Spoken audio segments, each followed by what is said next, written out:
आपको अहम खबर दे, इलेक्शन कमीशन ने सुन्नी इत्तेहाद काउंसिल की मखसूस नशिस्तों की दरखास्त मुस्तरद कर दी है। इलेक्शन कमीशन ने सुन्नी इत्तेहाद काउंसिल की मखसूस नशिस्तों की दरखास्त मुस्तरद कर दी है। अहम खबर जिसके हवाले से आपको अपडेट कर रहे हैं, इलेक्शन कमीशन ने सुन्नी इत्तेहाद काउंसिल की मखसूस नशिस्तों की दरखास्त मुस्तरद कर दी है। उस्मान जावेद हमारे साथ मौजूद है। उस्मान, क्या डिटेल्स है?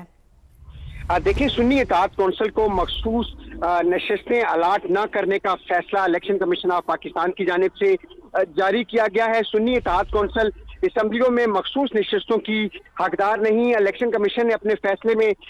ये कहा कि सुन्नी इत्तेहाद काउंसिल असम्बलियों में मखसूस नशिस्तों की हकदार नहीं। Member Punjab election commission Babar Hasan Barwana का इख्तलाफी नोट, इलेक्शन कमीशन का तमाम खाली मखसूस नशिस्तें दीगर जमातों को अलाट करने का फैसला सुन्नी इत्तेहाद काउंसिल की जानिब से बर वक्त तरजीही फहरिस्त जमा नहीं करवाई गई थी और तहरीरी फैसले में कहा गया है कि इलेक्शन कमीशन का तमाम खाली मखसूस नशिस्तें दीगर जमातों को अलाट करने का फैसला किया गया है, क्योंकि सुन्नी इत्तेहाद काउंसिल की जानिब से इलेक्शन कमीशन ऑफ पाकिस्तान को दरखास्त दी गई थी और कहा गया था कि उनको मखसूस नशिस्तें अलाट की जाएं, जबकि दीगर जो जमातें हैं जिसमें पाकिस्तान मुस्लिम लीग, नवाज, पीपल्स पार्टी और MQM की जानिब से ये इलेक्शन कमीशन में एक पटिशन दायर की गई थी और उसमें ये मौक़िफ़ इख्तियार किया गया था कि आइन के मुताबिक जो इलेक्शन एक्ट 2017 के मुताबिक सुन्नी इत्तेहाद काउंसिल ने जो मखसूस नशिस्तें हैं उसकी तहरीरी, उसकी जो तरजीही फहरिस्त है वो जारी नहीं की गई और जो वक्त इलेक्शन कमीशन ऑफ पाकिस्तान की जानिब से मखसूस नशिस्तों के मुताबिक जो तरजीही फहरिस्त जमा कराने का वक्त दिया गया था, उस वक्त के दौरान सुन्नी इत्तेहाद काउंसिल की जानिब से कोई तरजीही फहरिस्त जमा नहीं करवाई गई और इसलिए वो हकदार नहीं। और उनकी जानिब से ये भी दलाइल दिए गए कि जो मखसूस नशिस्तें हैं वो कोटे के मुताबिक जो दीगर सियासी जमातें हैं उनको अलाट की जाएं, क्योंकि सुन्नी इत्तेहाद काउंसिल में जो उम्मीदवार शामिल हुए हैं वो आज़ाद उम्मीदवार थे और आज़ाद उम्मीदवारों को जो कानून है उसके मुताबिक नशिस्तें अलाट नहीं की जा सकती। और उन्होंने इस हवाले से ये भी आर्गूमेंट दिए गए थे कि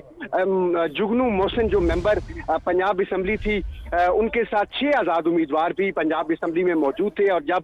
मखसूस नशिस्तों से मुतल्लिक तरजीही फहरिस्तें जमा करानी का मामला था तो वो बतौर आज़ाद उम्मीदवार उनकी जानिब से कोई तरजीही फहरिस्त नहीं दी गई थी और उनका यही मौक़िफ़ था कि जो तरजीही फहरिस्तें हैं वो सियासी जमातों को तकसीम की जाती हैं और आज़ाद उम्मीदवारों को नहीं दी जाती। और इस पॉइंट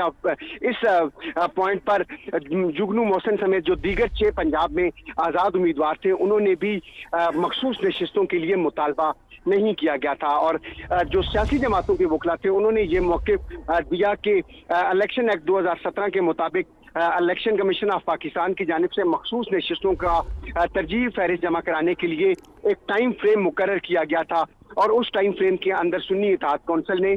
कोई तरजीही फहरिस्त जमा नहीं कराई। और इसके साथ साथ ये भी जो सियासी जमातों के वकला थे उनकी जानिब से ये भी मौक़िफ़ अपनाया गया था दौरान समाअत के जब जनरल नशिस्तों पे 5% खवातीन को टिकट देने के मामले पर, क्योंकि ये मामले पर जब इलेक्शन कमीशन ने तमाम सियासी जमातों को ठीक है उस्मान, अब तक की बड़ी खबर के हवाले से आप हमें अपडेट कर रहे थे, आप हमारे साथ मौजूद रहिएगा, मजीद भी आपसे अपडेट्स लेते रहेंगे।